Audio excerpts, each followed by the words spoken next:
23 তারিখ তোমাদের অর্থনীতি প্রথম পত্র পরীক্ষা। জাস্ট কোনো কথা নাই, খাতা কলম নিয়ে বসো, সাজেশন দিচ্ছি, এখান থেকেই অধিকাংশ কমন পাবা। আমরা দেরি করবো না, সাজেশনে চলে যাচ্ছি। অর্থনীতি প্রথম পত্র প্রথম অধ্যায়ে তুমি কি পড়বা? অভাব, দুষ্প্রাপ্যতা, নির্বাচন, বিভিন্ন অর্থব্যবস্থার সংজ্ঞা, ব্যষ্টিক অর্থনীতি, সামষ্টিক অর্থনীতির সংজ্ঞা, এগুলো সব পড়বা ক খ বা এমসিকিউর জন্য। সৃজনশীল কে আসবে এখান থেকে? ভালো করে লিখো, বলে দিচ্ছি, এইখান থেকেই কমন পাবা। সৃজনশীল আসবে উৎপাদন সম্ভাবনা রেখা থেকে। উৎপাদন সম্ভাবনা রেখা থেকে 3টা প্যাটার্ন পড়বা, 3টা। এক হচ্ছে সূচি দেওয়া থাকতে পারে, সেখান থেকে উৎপাদন সম্ভাবনা রেখা আঁকতে বলবে, পাশাপাশি বিভিন্ন অঞ্চলের ব্যাখ্যা। সূচি না দিয়ে সেটা ডাক আকারে দেওয়া থাকতে পারে, কিন্তু প্রশ্নগুলো একই রকম হবে। অথবা সরাসরি উৎপাদন সম্ভাবনা রেখার চিত্র দেওয়া থাকতে পারে, সেইখান থেকে তোমাকে উৎপাদন সম্ভাবনা রেখা ব্যাখ্যা করতে বলবে এবং বাইরে ভিতরে 2টা বিন্দু দেওয়া থাকবে, সেটা থেকে এই বিন্দু 2টা বিশ্লেষণ করতে বলবে। ব্যাস, উৎপাদন সম্ভাবনা রেখা চলে গেল একটা অংশ। আরেকটা অংশ হয়েছে অর্থনৈতিক ব্যবস্থা। আমাদের যে প্রচলিত 4টা অর্থনৈতিক ব্যবস্থা আছে, সেই 4টার বৈশিষ্ট্যগুলো ভালো করে খুব পড়ে রাখবা, ওইখান থেকে একটা সৃজনশীল থাকবে। তাহলে হয় থাকবে উৎপাদন সম্ভাবনা রেখা, না হয় থাকবে অর্থনৈতিক ব্যবস্থা। রিস্ক এড়ানোর জন্য তুমি মাস্ট বি মৌলিক অর্থনৈতিক সমস্যাটা একটু দেখে রাখবা। মৌলিক অর্থনৈতিক সমস্যা থেকে 2টা অংশ দেখবা। একটা হচ্ছে কি উৎপাদন করা হবে, এটার চিত্রটা ভালোভাবে দেখবা, আর কিভাবে উৎপাদন করা হবে। ব্যাস, প্রথম অধ্যায়ের সাজেশন শেষ। অধ্যায় 2, ভোক্তা উৎপাদকের আচরণ। কি পড়বা এখান থেকে? এখান থেকে 3টা অংশ: উপযোগ, চাহিদা যোগান ভারসাম্য এবং স্থিতিস্থাপকতা। এই 3টা অংশ থেকে 2টা প্রশ্ন থাকবে। মিলাইয়া দেখবা, আমার পরীক্ষার পর আমার সাজেশন মিলাইয়া দেখবা। এর মধ্যে তুমি উপযোগ থেকে পড়বা, মোট উপযোগ প্রান্তিক উপযোগের মধ্যে সম্পর্ক, ক্রমহ্রাস সমান প্রান্তিক উপযোগ বিধি এবং তার ব্যতিক্রম, মোট উপযোগ রেখা অঙ্কন, প্রান্তিক উপযোগ রেখা অঙ্কন। ব্যাস, এখান থেকে একটা কমন। তারপর চাহিদা যোগান ভারসাম্য থেকে দেখবা চাহিদা রেখা অঙ্কন, চাহিদা সূচি থেকে চাহিদার সমীকরণ নির্ণয়, তারপরে হচ্ছে তোমার চাহিদা বিধি এবং তার ব্যতিক্রম। তারপরে এখান থেকে দেখবা হচ্ছে চাহিদা থেকে আর খুব বেশি দেখার দরকার নেই, চাহিদা রেখার ঢালটা একটু দেখে রাখবা। এরপর হচ্ছে প্রশ্ন হচ্ছে এখান থেকে যোগান। যোগান থেকে বড় প্রশ্ন খুব বেশি আসে না। যোগান থেকে তুমি খর জন্য দেখে রাখবা যোগানের নির্ধারক, আর বড় প্রশ্ন যদি আসে যোগান রেখা অঙ্কন, যোগান বিধির ব্যাখ্যা। ব্যাস, শেষ। এরপর চাহিদা যোগানের সমতা ভারসাম্য দাম পরিমাণ নির্ণয়। এখানে 3 প্যাটার্নে কোয়েশ্চেন হবে। এক হচ্ছে চাহিদা সমীকরণ, যোগান সমীকরণ, 2টা দেওয়া থাকবে। ভারসাম্য দাম পরিমাণ নির্ণয় করতে বলবে, আর বলবে 3 টাকা এবং 5 টাকা দামে ভারসাম্যের কি পরিবর্তন হবে ব্যাখ্যা করো, এরকম চাইবে। অথবা সূচি দেওয়া থাকবে, তোমাকে বলবে সূচির ভিত্তিতে চিত্রের মাধ্যমে ভারসাম্য দাম পরিমাণ নির্ণয় করো।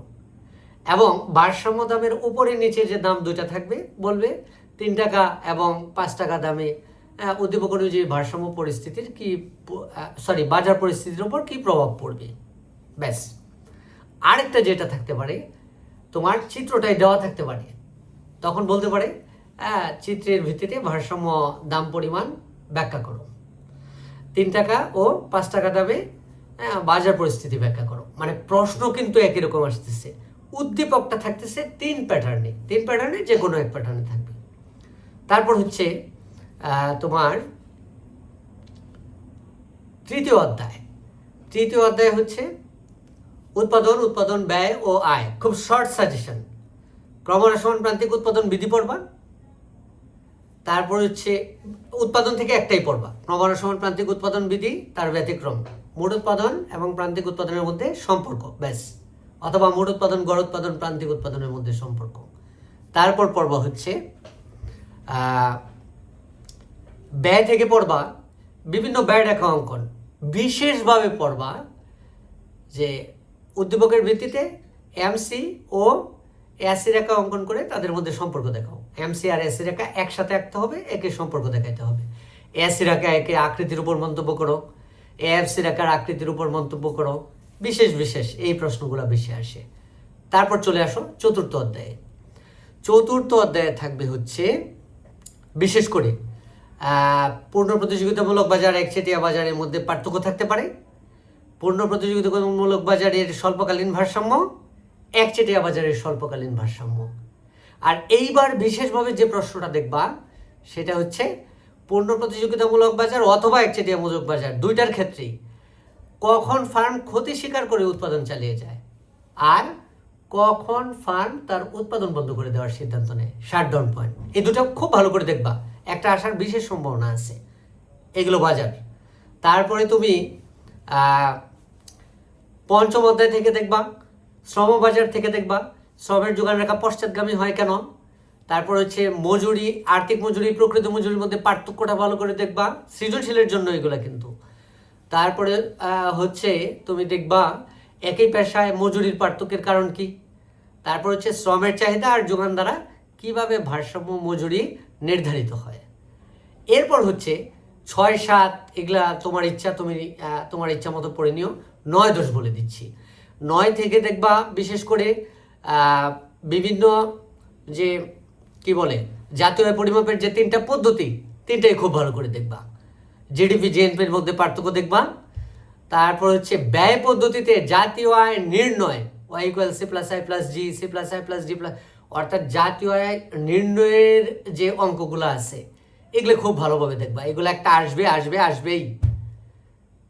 তারপরে হচ্ছে এখান থেকে ভোগরেখা অঙ্কন দেখবা, স্বল্পকালীন দীর্ঘকালীন ভোগরেখা দুইটাই অঙ্কন করা দেখবা।